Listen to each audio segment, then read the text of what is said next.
Hi everyone. Well, what a crazy time. My fellow Melburnians and I have been going stir crazy for the past 5 weeks, observing curfews, only being allowed out for an hour a day with a face mask on, and having to manage all of that with energetic kids and homeschooling. With the recent announcements that lockdown is to continue for at least another month or so, I thought it appropriate to use this month's video to try and focus on some of the positives. I really believe that this pandemic has brought pharmacists closer together.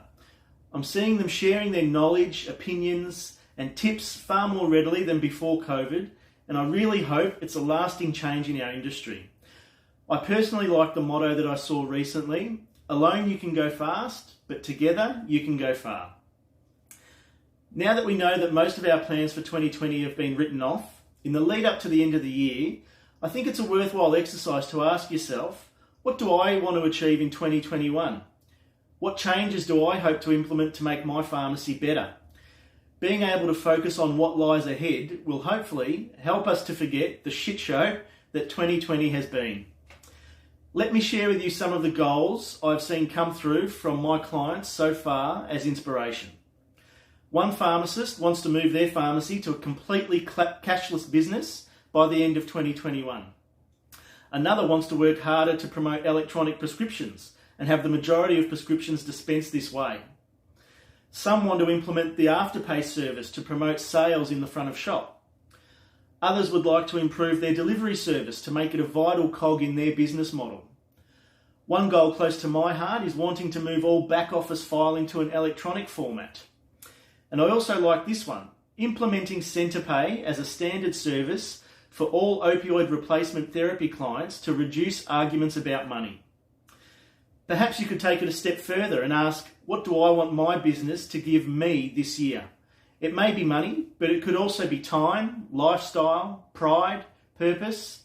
There's no right answers, just a good self-checking. So now for the data. This month's data is skewed by the Victorian numbers, much like the bulk of any national economic data. It's really important that Victoria can get on top of their infection numbers and get back to normality as soon as possible to give a true reflection on how Australia is recovering and managing the pandemic. As we saw reported earlier this last month, some Melbourne CBD pharmacies have had up to 90% of their revenue lost due to the pandemic. It's really heartbreaking to see. With GPs preferring telehealth consultations over traditional in-clinic ones, medical centre pharmacies are still operating on considerably lower volumes compared to this time last year. It still seems as though telehealth is due to end at the end of this month, but with the current lockdown still in effect in Victoria, I'm not sure how the government can ease this temporary measure just yet. Turnover is up slightly by 3% on last month, but these pharmacies are still sitting at a huge 27% down on the same month last year. Rural pharmacies still remain the most consistent performer through these times. They are sitting at 3% higher. Some of these sites are still seeing the grey nomads travelling within their states, though they are 6% down on the same time last year, which may be due to the decreased cough, cold and flu category sales that these pharmacies would usually see in August. Shopping strip pharmacies across the country are all faring better this month. Following from the return last month to pre-pandemic levels, these pharmacies have also been able to hold on to that level of turnover.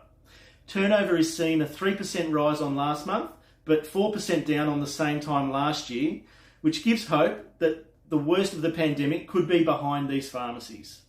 An interesting trend among these pharmacies in Melbourne is that a number of them have reduced their extended trading hours to fall in line with the current curfew. This has helped with costs and actually led to a very profitable August month. Shopping centre pharmacies, except for Melbourne, have seen a great rebound in foot traffic since the states began to open up again. Numbers are climbing steadily, up 4% compared to last month and only 8% down on August last year. Melbourne shopping centre pharmacies have been hit hard though, down around 21% on August data and down 25% on the same month last year. Sadly, it's likely that this trend will continue with stage 4 lockdown in Melbourne. Thanks all for your time. Remember to check out the Beehive and please take care of yourselves and each other, and I look forward to next month's update. Thanks.